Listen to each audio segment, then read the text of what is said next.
Start कर रहे हैं। पहले काश्यप संहिता है ना, जो काश्यप संहिता जो अवेलेबल है, एक्चुअली क्या है, काश्यप संहिता बहुत ज्यादा खंडित रूप में अवेलेबल है। तो जो 29वें पेज से स्टार्ट होती है, उसमें जो टॉपिक स्टार्ट होता है वो लेहन से स्टार्ट होता है। सूत्र स्थान में जब मिलता है तो लेहन अध्याय से स्टार्ट होता है, तो वहां से यही क्वेश्चन सारे स्टार्ट होते हैं। जैसे कि पुनर्वसन क्वेश्चन नहीं किए थे कि ये क्यों है, स्नेह की योनियां कितनी है, स्नेह के भेद कितने हैं, स्नेह किनको दिया जाना चाहिए, ऐसे करके क्वेश्चन स्टार्ट किए थे ना स्नेह अध्याय 13।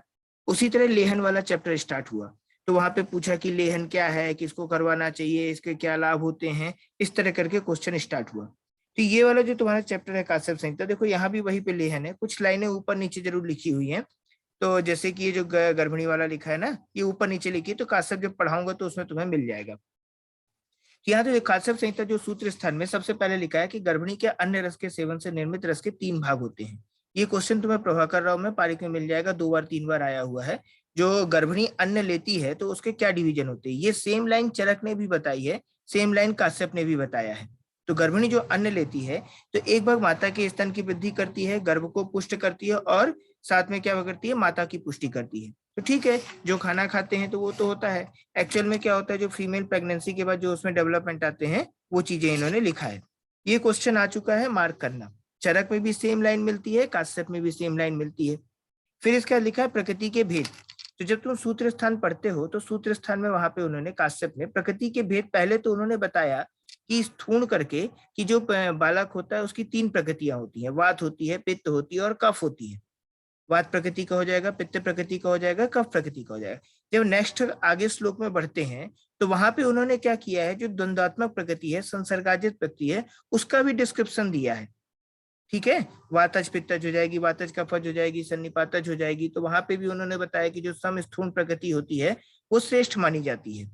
तो वही चीज यहाँ पे देखो, स्थूण जो शब्द आता है, सुश्रुत में जब तुम पढ़ रहे थे 21वां चैप्टर, वहां पे भी 200 के लिए स्थूण शब्द आया था, वात स्थूण, पित्त स्थूण, कफ स्थूण। और यहाँ जो काश्यप में भी आता है, तो अगर क्वेश्चन ये आता है कि काश्यप के अनुसार प्रकृति के भेद कितने हैं, तो 3 आंसर लगाओगे। ठीक है, करेक्ट है। अब इसके बाद देखो, प्रकृति के अनुसार ये औसत कल्पना की गई है। ये काश्यप ने बताया है कि बच्चों में क्या है, प्रकृति के अनुसार अपन को औसत व्यवस्था है ना। ये लाइन इनकी स्पेसिफिक है, जो और किसी में तुमको नहीं मिलती है। इसके बाद देखो, जात मात्र हेतु औसत मात्रा। ये जात मात्र हेतु औसत मात्रा मैंने पीछे भी तुम्हें पढ़ाया था, और जो सूत्र स्थान का पहला चैप्टर है वहां पे भी उन्होंने ऐसा बताया कि बच्चे में अपन को स्टार्ट करना है विडंगफल मात्रा से स्टार्ट करना है। उसका जो अनुपान बताया, मधु प्लस घृत बताया, इस चीज को मार्क करो, क्वेश्चन आता है। कहीं भी जो तुम लोग मेडिसिन पढ़ते हो उसका अनुपान जरूर याद रखा करो कि इसका अनुपान क्या है। तो विडंगफल मात्रा हो जाएगी मधु प्लस घृत के साथ हो जाएगी। ठीक है। अब इसमें जो उन्होंने एक लाइन लिखी कि जो मात्रा है शिशु की वृद्धि के अनुसार बढ़ाते जाना है, पर उसे आम्लक प्रमाण से अधिक नहीं देना है। कि पता चला कि तुम उसे बढ़ाते ही चले जा रहे हो, है ना, सेव के प्रमाण का देने लगे वहां पे, फिर बाद में खरबूजा के प्रमाण का इतना बढ़ाना है, इतना नहीं देना है। तो आम्लक का प्रमाण उन्होंने, तो आम्लक उसको तुम्हारी मार्किंग लाइन हो जाएगी। ठीक है। इसके बाद यहाँ पे आता है लेहन। लेहन ही सबसे इंपॉर्टेंट है। तो जो लेहन है, अपने अपने आयुर्वेद के अनुसार इसे कौन से उससे कोरिलेट किया जाता है, इम्यूनाइजेशन सिस्टम से किया जा सकता है। क्योंकि मैं भी उसे मानता हूँ, एक प्रकार से क्या होता है, वो बॉडी के इम्यूनिटी सिस्टम को स्टिमुलेट करने का मेथड है ना। अब जो लेहन कराया जाता है, तो बच्चे में जिन चीजों की कमी होती है उसी तरह की अपन लोग मेडिसिन बना के उसे दे देते हैं। जैसे अगर मान लो बच्चे में अपन, बच्चा डेवलपमेंट कर रहा है, उसके बच्चे में अपन को कैल्शियम की कमी दिखाई दी, या बच्चा उसको भूख अच्छे से नहीं लग रही है, या फिर बच्चे में ग्रोथ नहीं हो रही है, खून की कमी है, किसी चीज की कमी है, तो अपन ने उस पर्टिकुलर टाइप की मेडिसिन बनाई, उसे मधु या घृत के साथ या जो भी चीज चाटने लायक है उसके साथ उसे चटा दिया। एक्चुअली इन्फेंसी के लिए बोला गया, तो इसलिए इसे लेहन नाम ही दिया गया। अब देखो लेहन के ना कितने सारे इसमें इंडिकेशंस दे रखे हैं। तो यहाँ पे देखो, लेहन के लिए लिखा अक्षीरा जन्नी। अब तुमने एक चीज नोटिस करना कि इस पूरे चैप्टर में इस जो जितना भी नाम लिखा है, इस सारे के सारे कौन सी कंडीशन होगी, वात पित्तज। जब वात और पित्त की कंडीशन शरीर में बढ़ी होगी उस समय हमको लेहन कराना है, और जबकि जो क्या होगा, कफ की कंडीशन बढ़ी होगी तब हमको नहीं कराना है। इसमें क्योंकि क्या होता है ना, अपन लोग घृत के द्वारा कराते हैं ज्यादातर, तो इस कारण हो सकता है कि इन्होंने बोला हो। देखो यहाँ पे लिखा अक्षीरा जन्नी, जिस माता को दुग्ध नहीं हो रहा है, वो वात की कंडीशन बढ़ी हुई है ना। फिर इसके बाद देखो अल्प क्षीरा, लगभग सेम सा वैसा ही है। दुष्ट क्षीरा, जिसके दुग्ध में किसी प्रकार के कोई दोष है। आवाज आ रही है, हेलो, आवाज आ रही है ना। तो यहाँ पे क्या हो जाएगा, दुग्ध की कमी, दिमाग में एक कॉन्सेप्ट सेट करना, क्षीराजन्य, अल्प क्षीराजन्य, दुष्ट क्षीरा, तीनों एक ही से रिलेटेड है। दुष्प्रजाता, जिसकी डिलीवरी के समय किसी प्रकार के कोई कॉम्प्लिकेशन हुए हो, तो उस बदमाश के सही ढंग से स्तन नहीं निकलेगा, बच्चे में कोई प्रॉब्लम होगी, तब हमें क्या कराना है, लेहन कराना है। तो व्याधि पीड़ित, किसी प्रकार की व्याधि से पीड़ित है, वात पित्त प्लस प्रधानता वाला शिशु, वात प्लस पित्त प्रधानता वाला शिशु, सिर्फ दिमाग में एक ही कॉन्सेप्ट सेट करके रखना, वात और पित्त प्रधानता वाला, ठीक है। फिर इसके बाद यहाँ देखो अनिद्रा लिखा है, अल्पमूत्र अलग से लिख लो, यहाँ ठीक है, आगे मिलेगा दीप्ताग्नि, जिस बच्चे को भूख बहुत ज्यादा लगती है उसको भी लेहन कराना है। पित्त की कंडीशन बढ़ा सकते हो, वात और पित्त की कंडीशन, उसमें क्या हो जाएगा, उसे भूख बढ़ी है, क्वेश्चन आ चुका है, दीप्ताग्नि मार्क करो। फिर यहाँ पे लिखा अल्पमूत्र पुरुष त्यागने वाला शिशु, क्योंकि उसमें डाइजेशन इतना ज्यादा स्ट्रांग है कि उसने मल को ज्यादातर पचा दिया, तो इसके कारण उस बच्चे में मल की मात्रा कम है। वही दीप्ताग्नि की कंडीशन है, जैसे भस्माग्नि है ना, तो भस्माग्नि में भी क्या होता है, मल का अमाउंट कम हो जाता है। तुम लोगों ने शायद एक आध बार पेपर में कोई पढ़ा होगा कि किसी एक नाम का व्यक्ति का एक छपा हुआ था, उसको कोई एक पर्टिकुलर डिसीज थी, वो 20 साल 25 साल से उसने स्टूल ही पास नहीं किया है। अब वो कैसी डिसीज है, खाना पर्याप्त मात्रा में खाता है पर स्टूल पास नहीं किया, कैसे होता है ये नहीं मालूम, ठीक है, लेकिन उस पेपर में ऐसा छपा था। तो ये ऐसी कंडीशन है जब उसकी अग्नि बहुत ज्यादा बढ़ी हुई होगी, तो उस कंडीशन में क्या होगा, मल को ज्यादातर वो पचा जाएगा। तो दीप्ताग्नि अल्पमूत्र पुरुष त्यागने वाला शिशु एक ही कॉन्सेप्ट है। फिर से 3 दिन तक भी मल का त्याग नहीं करने वाला शिशु, 3 दिन तक भी मल का त्याग नहीं, जिसे कॉन्स्टिपेशन, ये जो होता है कॉन्स्टिपेशन का शायद मॉडर्न के अनुसार डिफिनीशन भी है। मॉडर्न के अनुसार जो माना जाता है कि 3 दिन तक स्टूल पास नहीं कर रहा है, तो वो क्या कहलाता है, कॉन्स्टिपेशन है। डायरिया का उसमें अमाउंट माना जाता है कि अगर एक दिन में 3 बार से ज्यादा अगर स्टूल पास कर रहा है तो उसे डायरिया काउंट किया जाता है। अब देखो इसके लेहन के अयोग्य, देखो अभी जो लेहन के अयोग्य जितनी भी व्याधियां दी हैं, इनमें सब में कफ बढ़ा हुआ है, सब में कफ है। देखो पहला दिया है मंद जठराग्नि, कफ की कंडीशन है। फिर इसका दिया है निद्रालु, निद्रालु मार्क करो, क्वेश्चन आ चुका है, कफ की कंडीशन है ना, निद्रालु। फिर इसका लिखा है कल्याण मात्रका, कल्याण मात्रका की जो वहां पे मीनिंग समझाई गई है, 2 प्रकार से मीनिंग दी गई है। एक तो जिसकी माता कल्याणकारी है, माता कल्याणकारी मतलब उसके खाने पीने में अच्छे से ध्यान दे रही है, आयरन मिनरल विटामिन उसके बारे में सब कुछ वो कैलकुलेट करके उसे डोज के अकॉर्डिंग दे रही है, तो उसे हम कह सकते हैं कल्याण मात्रका। तो उसके बच्चे को किसी प्रकार के लेहन की जरूरत नहीं, कोई मेडिसिन की जरूरत नहीं, है ना, एक मीनिंग ये समझ में आती है। एक मीनिंग उसमें ऐसा लिखा है कि जिसकी माता का स्वर्गवास हो गया। अब जब स्वर्गवास हो गया तो वो क्या करेगी, तो उसके बच्चे को कल्याण मात्र इसलिए नहीं देना चाहिए क्योंकि किसी के जो उसे केयर कर रहा है उसे ज्यादातर नहीं मालूम होगा, वो ज्यादातर क्या होगा, किसी नर्स या इनके अंडर में होगा, तो इसलिए शायद हो सकता है उसको मना किया हो। पर मुझे ऐसा लगता है कि उस कंडीशन में तो उसे ज्यादा देना चाहिए। तो जो सेकंड मीनिंग वहां पे की गई है वो मुझे फॉल्स समझ में आ रही है, क्योंकि भाई जब हॉस्पिटल में होगा, कुछ ऐसी जगह होगा, तब तो तुम्हें लेहन ज्यादा कराना है ना, क्योंकि लोग उसकी न्यूट्रिशन के सही ढंग से ध्यान नहीं देंगे, तो इसलिए अपन को जरूरत होगी। फिर यहाँ पे देखो कल्याण मात्रा 2-3 बार पूछा जा चुका है, मार्क करो। ऊर्ज जत्रुगत विकार, ऊर्ज जत्रुगत जितने भी विकार होते हैं उनमें कफ दोष प्रधान होता है, ठीक है। फिर इसका लिखा है छर्दी, छर्दी में भी कफ दोष होता है। अरुचि, इसमें भी कफ दोष होता है। कामला और पांडु, कामला जरूर पित्तज दोष है, पर कामला और पांडु यहाँ पे भी उन्होंने लेहन के अयोग्य दिया है, क्योंकि जो कामला और पांडु है इसमें अग्नि सदन मिलता है, पांडु में अग्नि सदन मिलता है, और कामला में क्या होता है, नष्ट अग्नि हो जाती है, ऐसा आता है ना उसमें टर्म, उसमें पढ़ा था तुमने जब मैं तुम्हें काय चिकित्सा पढ़ा रहा था। तो इसमें क्या होता है, मेनली मंद जठराग्नि, जठराग्नि कम हो जाती है, तो शायद इस कारण इसमें लेहन ना कराते हो, पर है ये पित्तज कंडीशन। पांडु में भी रंजक पित्त की दृष्टि होती है, तो पित्त ही है। फिर इसका देखो हृदरोग, हृदरोग जो होता है वातज होता है, मेनली उसमें वात दोष का इन्वॉल्वमेंट है, पर हृदरोग में उन्होंने लेहन को अयोग्य बोला है, मार्क कर लेना, ये थोड़ा सा समझ में नहीं आएगा तुम्हें। गुद बस्ती उदर आमय, तो जो गुदा के बस्ती के उदर के रोग होते हैं उनमें भी लेहन नहीं करना है। गृह रोगी व अल्सक से पीड़ित बालक, तो जो अल्सक होता है, अल्सक में कफ दोष ही होता है, अल्सक में कफ दोष होता है। अब देखो यहाँ से ना तुम लोग यहाँ पे क्या करोगे, तुमको याद करना है तो बस इसी तरीके से याद कर सकते हो कि डिसीज को पकड़ना और वात और पित्त, तो जो वात और पित्त है ऊपर नहीं समझ में आएगा, लेकिन जो नीचे कफ वाले हैं वो सारे के सारे समझ में आ जाएंगे, तो ये क्वेश्चन गलत नहीं होता। इसमें क्वेश्चन इसी प्रकार का बनता है कि किसको लेहन कराना है, किसको लेहन नहीं कराना है, यही क्वेश्चन बनेगा। जिसमें से जो कॉमन उनके क्वेश्चंस होते हैं, अनिद्रा, मार्क करो, अनिद्रा वाले को करवाना है, अल्प मूत्र वाले को करवाना है, क्रिस्प वाले को कराना है कार्सिता, और अत्याग्नि की स्थिति में कराना है। अलग से लिख लो। उसमें एक क्वेश्चन और आया था महासना। महासना जो ज्यादा भोजन करता है, वही अत्याग्नि की ही कंडीशन है, उसी को महासना बोल दिया। ठीक है, मार्क कर लिए। अब जो लेहन के अयोग्य होता है, जैसे निद्रालु है, कल्याण मात्र का है, कामला है, व्याधि पीड़ित बालक है, इनको नहीं कराना है। जैसे बच्चे में अपन लोग कराते भी हैं 100%, तो उसको देखते हैं, अगर उसे मान लो कुछ भूख ऊख हो नहीं लग रही है, या फिर उसे क्या है बुखार वगैरह हो रखा है, तो अपन लोग नहीं कराते, मना कर देते हैं। तो व्याधि पीड़ित वाला क्वेश्चन आ चुका है।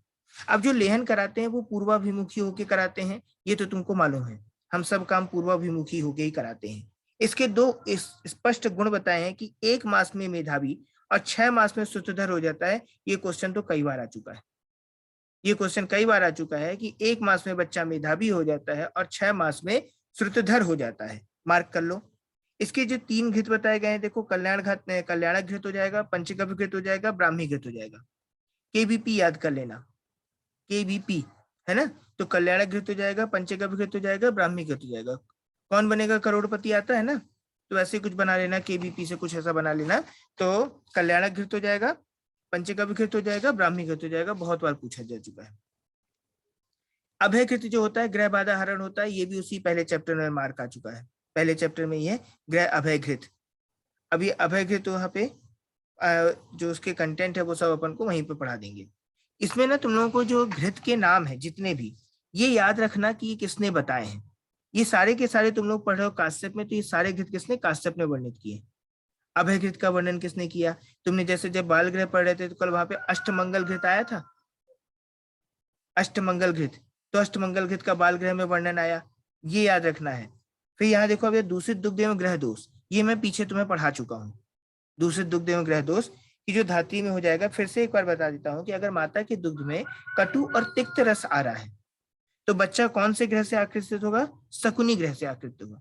देखो शकुनी जो था, कल पढ़ाया था मैंने, स्टोमेटाइटिस पढ़े थे, कॉन्स्टिपेशन, उसे मल नहीं हो रहा था, इस तरह के मुंह में, गले में, तालू में व्रण हो रहे थे, दाह हो रहा था। तो अब देखो जो कटु और तिक्त रस है, तो शरीर में कौन से दोष को बढ़ाएगा, कटु और तिक्त रस कौन से दोष को बढ़ाता है, पित्त और नहीं पित्त, वात को, क्योंकि ये पित्त का समन करता है, कफ का समन करता है।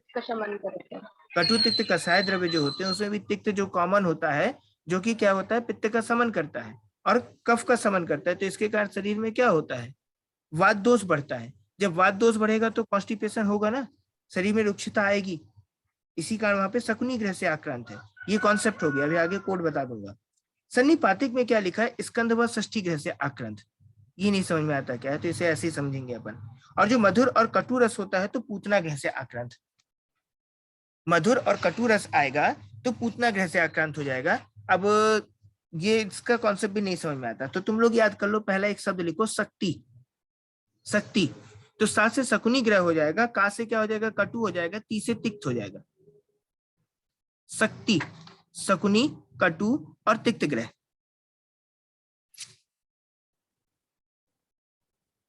ठीक है,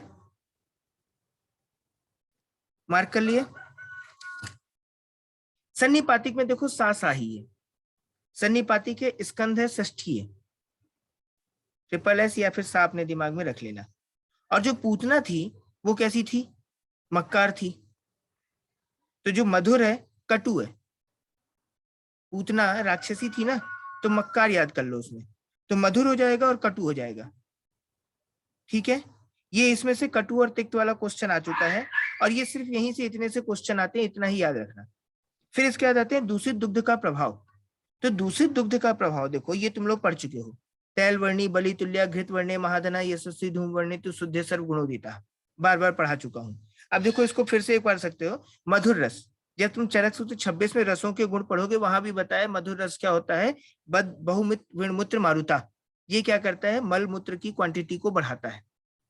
मधुर रस मलमूत्र की क्वांटिटी को बढ़ाता है। तो जैसे अगर तुम्हारे पास कोई पेशेंट आता है और उसे कॉन्स्टिपेशन रहता है, तो तुम उसका ना डाइट को देख के उसके मधुर रस एडवाइस कर सकते हो, इसका भी फर्क पड़ता है। जैसे क्या होता है, गाजर खिलाते हैं ना, तो गाजर पेट साफ करने के लिए बहुत अच्छा होता है, अगर किसी को पेट साफ नहीं हो रहा तो 2-3 गाजर उसे खिला दो, देखो नेक्स्ट डे उसका मोशन क्लियर हो जाता है।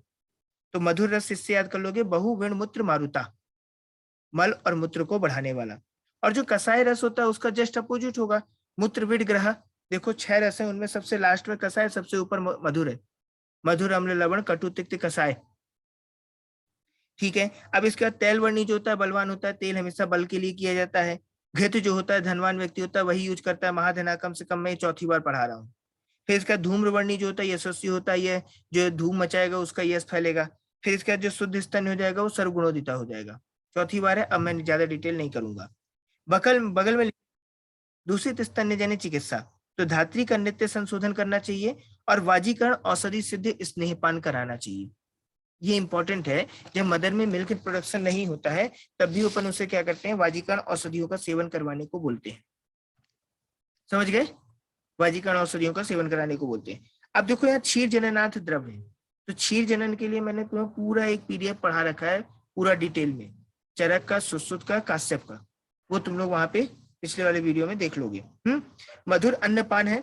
वैसे भी जो देखो, अब तुम सर्वदा सर्वभावा नाम वाला कॉन्सेप्ट यहाँ पे लगाओ तो मधुर अन्नपान हो जाएगा, द्रव पदार्थ हो जाएगा। लवण रस थोड़ा सा मार कर सकते हो, मैंने पहले भी बताया था कि लवण रस का क्या कॉन्सेप्ट नहीं समझ में आता। लवण रस जो हो जाएगा दुग्ध की उत्पत्ति में बड़ा है। और सीधु रहित मध्य हो जाएगा। सिद्धार्थक छोड़ के अन्य शाक हो जाएगा। लहसुन और पलांडू और मांस रस, सुअर व माहिस मांस को छोड़ के पिछली क्लास में मैंने क्वेश्चन पूछा था। क्लियर? इसके बाद चलते हैं स्तन कीलक। तो स्तन कीलक में अपन ने पहले ही पूरा स्तन विद्धि वाला पूरा चैप्टर देख लिया था। अब देखो यहाँ पे कारण क्या है, पीत वज्रा। पीत वज्रा की यहाँ पे मीनिंग है जो वज्र वो पी गई, जैसे कि उसने दूषित दुग्ध पान या कुछ स्तन आहार लिया तो उसके कारण एक कोई वज्र था जो पॉजिटिव एजेंट था, पॉजिटिव एजेंट को उन्होंने वज्र बोला, वो उसको पी गई, तो इसीलिए लिखा है पीत वज्रा। पीत यहाँ पे पीले कलर के लिए नहीं है, ध्यान देना। हाँ, तो जब वो पी जाती है तो उसके शरीर में वो दोष होता है, मूवमेंट करता रहता है, मूवमेंट करते करते कहाँ पहुंच जाता है, स्तन पे पहुंचता है, ब्रेस्ट पे। तो वहां पे क्या करता है, डिसीज क्रिएट करता है। तो जो लक्षण आते हैं स्तंभ, सबसे पहले तो वहां क्या होगा, इन्फ्लामेशन स्टार्ट हो जाएगा। जब इन्फ्लामेशन स्टार्ट हो जाएगा तो वहां पे इनलार्जमेंट होगा, नर्व कंप्रेस होंगी और जो लॉस ऑफ फंक्शन मूवमेंट कम हो जाएगा। स्तंभ श्रावश्च और कुचियो सिराजालेन संतता है। कुछ जो वर्ड आता है स्तन के लिए आता है। तो जब इन्फ्लामेशन होगा तो उसके कारण वहां पे जकड़ाहट आएगी और साथ में क्या होगा, वेन्स प्रोमिनेंट हो जाएंगी। तो जो वेन्स प्रोमिनेंट होनी है उसके लिए वर्ड आता है सिराजालेन। समझ गए? स्तंभ श्रावश्च कुचियो सिराजालेन संतता है। शोथ सूल रुजा दाही, तो शोथ तो होगा, दर्द होगा उसे, और रुजा भी होगी। स्तन स्पृष्टम न सक्यते। मैंने इसका कोटेशन याद किया था, तुम लोग भी याद कर लेना, ये बहुत इंपॉर्टेंट क्वेश्चन है, बहुत इंपॉर्टेंट श्लोक है। वीडियो ऑन करो चारू, पायल, ठीक है, ये मार्क कर लिए। अब इसकी चिकित्सा में देखो, सबसे पहले घृतपान कराने को बोला है। हो सकता है उन्होंने पित्त से कोरिलेट किया हो, तो सबसे पहले घृतपान का ही निर्देश है, घृतपान मार्क करना है। और ये इससे क्या होगा, जो अविदग्ध दोष होता है उसका विस्त्रावण करना है। अविदग्ध दोष का विस्तार, तो पक्व होने पर विधृतिवत पाटन क्रिया करना है। मॉडर्न में भी जाते हैं तो वो लोग क्या करते हैं, इसे ब्रेस्ट एब्सेस करके ट्रीट करते हैं, और जो ब्रेस्ट एब्सेस होता है उसमें इंसिजन देके ड्रेनेज करना है। तो वही चीज है अपने में, जो विधृति है तो विधृतिवत पाटन क्रिया करेंगे, इंसिजन एंड ड्रेनेज। इसके अनुसार कॉन्सेप्ट समझ सकते हो। अब इसके बाद देखते हैं दंत संख्या। तो दंत संख्या पीछे तुमने देख लिया था, कितने थे, 2 प्रकार का पढ़ा था, एक सकृंजात पढ़ा था, एक का पढ़ा था द्विज पढ़ा था। सकृंजात 8 थे, द्विज कितने थे, 24 थे। ये यहाँ पे लिखा हुआ वही चीज काश्यप ने बताया। दांतों की कुल संख्या 32 दे चुके थे, और तुमको रावदाहा भी मैंने याद करा दिया था। रावदाहा क्या था, राजदंत था, वस्त था, दृष्टा था, हानव्य था। यहाँ उनके नंबर लिखे हुए हैं, जो राजदंत कितने होते हैं, 4 होते हैं, वस्त 4 होते हैं, दृष्टा 4 होते हैं, हानव्य 20 होते हैं। बहुत अच्छा तरीका है याद करने का, सब 4 है, केवल किसको छोड़ के, हानव्य छोड़ के। हानव्य कितने हैं, 20। हानव्य के लिए पीछे एक क्वेश्चन बताया था, उसको मैंने याद कराया था तुम्हें, महा कि जो मोलर्स होते हैं, मोलर और बाइकस्पिड को हानव्य बोला जाता है। ये क्वेश्चन आ चुका है। अब इसके बाद देखो, राजदंत के खंडित होने पर मनुष्य श्राद्ध करने योग्य नहीं होता है, ठीक है, इसे मार्क कर लेना, है ना। अब इसके राजदंत जैसे सेंट्रल इंसाइजर को कहा जाता है। फिर इसका देखो, लड़कियों के दांत जल्दी निकलते हैं, पीड़ा भी कम होती है। लड़कियों के दांत लड़कों के दांत देरी से निकलते हैं, क्योंकि वो कैसे होते हैं, घन होते हैं और स्थिर होते हैं। लड़कियों के दांत कैसे होते हैं, मृदु होते हैं और सुशील होते हैं। ये यहाँ पे ऐसा कॉन्सेप्ट दे रखा है, कितना सही है कितना गलत ये अपन को नहीं मालूम। नेक्स्ट पेज में आ जाओ।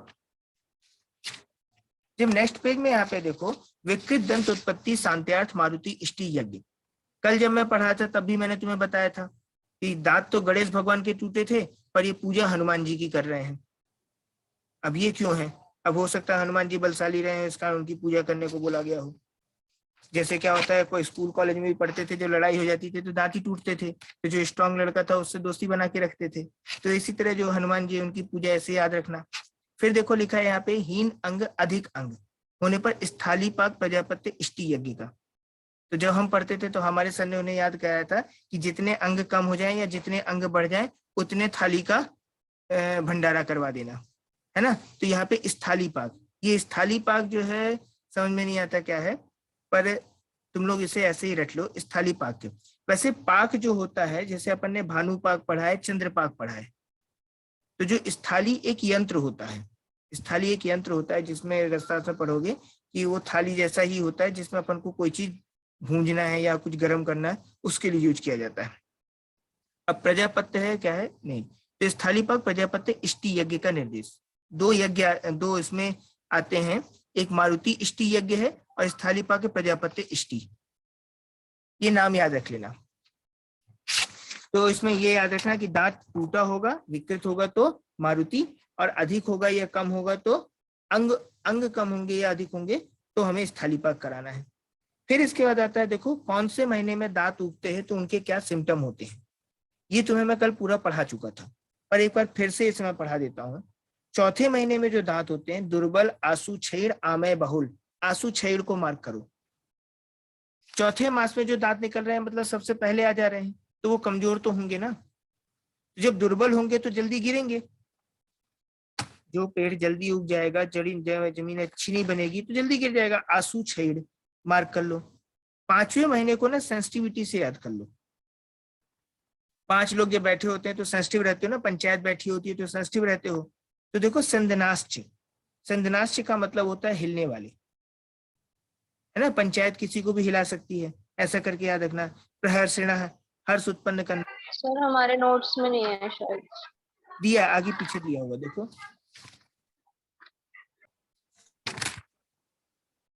चौथे महीने में कमजोर होगा, 5वें महीने में सेंसिटिव होगा, और पंचायत किसी को भी हिला सकती है, तो इसलिए वहां पे कैसा हो जाएगा, संदनाश्च, हिलने वाला दांत हो जाएगा।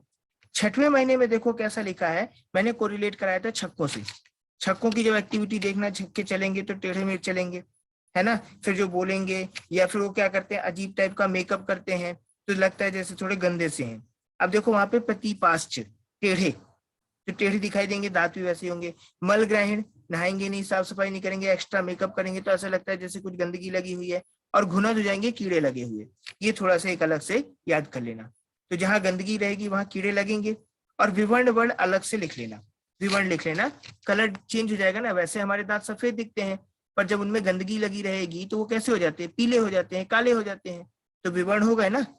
फिर इसके बाद देखो यहाँ पे 7वें महीने में, तो 7वें महीने में क्या हो जाएगा, द्विपुटा। द्विपुटा 20 से क्या हो जाएंगे, क्रैक हो जाएंगे, तो इसीलिए उसमें क्या हो जाएगा, 2 भाग बन जाएंगे। स्फोटिना हो जाएगा, राजीमंत हो जाएगा। राजीमंत जो वर्ड आता है रेखाओं के लिए आता है। और खंडाष्ट हो जाएगा, रुक्ष हो जाएगा, विषम और उन्नत। इसमें भी टेढ़ा मेढ़ा आएगा तो उससे याद कर सकते हो, विषम और उन्नत। उन्नत जो हो जाएगा ना, उनका डायरेक्शन चेंज रहेगा, टेढ़ा मेढ़ा होना, विषम उन्नत। 8वें महीने में जो दांत निकलते हैं वो कैसे होते हैं, सर्वगुण संपन्न। ये क्वेश्चन कई बार पूछा गया है। सर्वगुण संपन्न उत्तराखंड 2016 का भी क्वेश्चन है, ठीक है। तो चौथे में क्या हो जाएगा, आमय बहुल हो जाएंगे, कमजोर हो जाएंगे। 5वें में हर्ष हो जाएगा तो पंच हर्ष हो जाएगा, 5 लोग बैठेंगे तो हर्ष खड़े हो जाएगा। 6वें में क्या हो जाएगा, मल हो जाएगा क्योंकि गंदगी रहेगी। और 7वें में क्या हो जाएगा, स्फोट हो जाएगा। इससे कोरिलेट करके रखना। इसके बाद देखो दांतों के जड़ों में गर्भ के समय जो रक्त निःशक्ति होती है वही रक्त दांतों को उत्पन्न करता है। पीछे मैंने पढ़ाया था तुम्हें करवाम, काश्यप के अनुसार रक्त दोष होता है, वाग्भट के अनुसार अस्थि मज्जा होता है, और माधव के अनुसार क्या होता है, पित्त होता है। तो ये काश्यप के अनुसार रक्त दोष यहाँ पे देख लिया, ठीक है। इसके बाद देखो यहाँ पे कर्ण वेदन को धर्म कर्मार्थ बताया है। धर्म कर्मार्थ इसलिए बताया है, देखो क्या होता है, धर्म मतलब होता है नियम, ये धर्म मतलब ये नहीं है कि हिंदू धर्म मुस्लिम धर्म, इसलिए धर्म मतलब होता है नियम। तो जब बच्चा डिलीवर होता है तो सबसे पहले उसमें इम्यून सिस्टम को एक्टिवेट करने के लिए अपन उसमें प्रिक करते हैं। जब इम्यून सिस्टम प्रिक करते हैं, जब कान में प्रिक करते हैं तो उसका इम्यून सिस्टम एक्टिवेट हो जाता है। फर्स्ट टाइम बैक्टीरिया या वायरल जो भी चीज, जो इन्फेक्शन है ना बॉडी में, उसमें एंटीबॉडी बनती है। तो ये एक प्रकार का फर्स्ट अपना इम्यूनाइजेशन का टाइप है। समझ गए? धर्म कर्मार्थ, तो धर्म के लिए काश्यप ने बताया है। अब जो तुम लोग जो वहां पढ़ते हो ना, सुश्रुत में भी तुमने पढ़ा था कि जो वैद्य सही ढंग से नहीं जानता है, उसे जो राजा होता है, जो ताकतवर लोग होते थे, वरिष्ठ लोग होते थे, उनके बच्चों का कर्णवेधन नहीं करना चाहिए, क्योंकि अगर गलती किया, किसी प्रकार की डिसीज हुई तो उसका गला कटेगा। तो इसीलिए पहले ही चरक ने और काश्यप ने समझा दिया कि अगर आता है तो करो, नहीं आता है तो हाथ मत लगाना, है ना। तो इसीलिए यहाँ पे धर्म कर्मार्थ कहने से ये कह दिया कि मान लो कभी गलती हो जाए वैद्य से ना, तो राजा छोड़ देगा कि चलो धर्म का काम कर रहा था, ये गलती हो गई, माफ कर दो। इसलिए इन्होंने यहाँ धर्म कर्मार्थ जोड़ दिया इसे। ठीक है। फिर इसके बाद देखो यहाँ पे विरेचन श्रेष्ठ द्रव्य, ये वहीं पे बताया सूत्र स्थान में। तो एरंड और शंखनी जो होता है विरेचन के लिए श्रेष्ठ माना जाता है। एरंड का तेल जो होता है विरेचन करता है, और जो शंखनी होता है वो भी श्रेष्ठ माना जाता है। इसमें शायद ऐसा कोटेशन लिखा है, एरंड शंखनिभ्याम संसनम अन्यतो रसायन नास्ति। लिखना हो तो लिख लो, या फिर अपन काश्यप में देखेंगे तो वहां मार्क कर लेना, है ना, कोई काम का नहीं है। स्नेह की प्रविचारणाएं चरक ने कितनी बताई थी? पढ़ा चुका हूँ। 24 24। और काश्यप ने कितनी बताई? देखो कितनी लिखी है स्नेह की प्रविचारणाएं, 12 कितनी लिखी है देखो, 20 20 लिखी है। अच्छा तो 20 लिखी है तो कौन सी नहीं बताई है? 4 चरक से कौन सी 4 कम बताई है? तो लिखा कहाँ है ये सब, मुझे नहीं रहा। सर हमारे में है ही नहीं, पेज दिया होगा, पेज नहीं है सर। होगा।